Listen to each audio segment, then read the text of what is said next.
Badan Meteorologi, Klimatologi, dan Geofisika atau BMKG mencatat, fenomena La Nina bisa mengakibatkan cuaca ekstrim berupa hujan deras yang disertai dengan angin kencang dan petir. Curah hujan tinggi akibat fenomena La Nina diprediksi akan mencapai puncaknya pada November 2020 hingga Februari 2021. Indra Gustari, Kepala Bidang Analisis Variabilitas Iklim BMKG mengatakan, hasil evaluasi yang telah dilakukan pada akhir Oktober lalu mencatat, DKI Jakarta telah merasakan dampak La Nina tertinggi di bulan September dan Oktober 2020.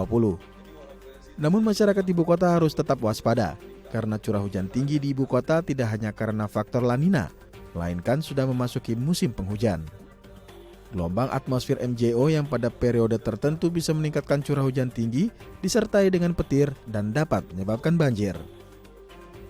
Bisa kita katakan bahwa La Nina itu memberikan asupan uap air untuk wilayah kita. Tetapi apakah dia menjadi hujan, ada faktor lain, misalnya konvergensi angin, ya. Terus gelombang-gelombang tadi yang berbeda antara satu daerah dengan daerah lain. Ya, wilayah DKI termasuk yang perlu waspada. Pertama karena musim hujan. Jadi tanpa adanya La Nina pun curah hujannya sebenarnya kita memasuki fase hujannya tinggi.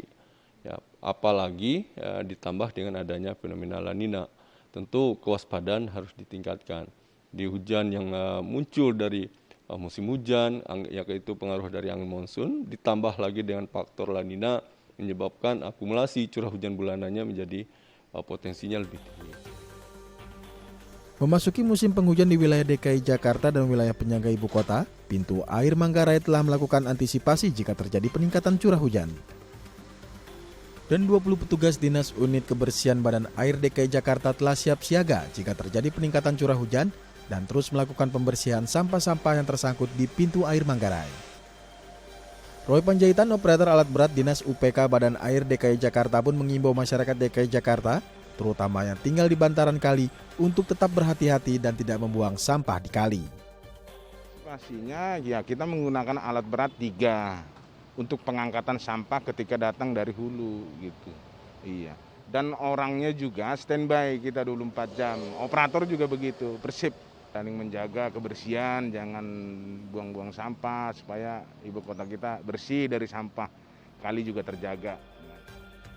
Tidak hanya Dinas UPK Badan Air DKI Jakarta, BMKG pun mengimbau masyarakat agar tetap waspada dan berhati-hati terhadap dampak yang dapat ditimbulkan oleh cuaca ekstrim seperti banjir, tanah longsor, banjir bandang, genangan, angin kencang, pohon tumbang, dan jalan licin. Serta terus memantau informasi terkini khususnya seputar curah hujan melalui aplikasi BMKG, website, dan media sosial BMKG. Novi Permatasari, Fajar Agestino, DAI TV.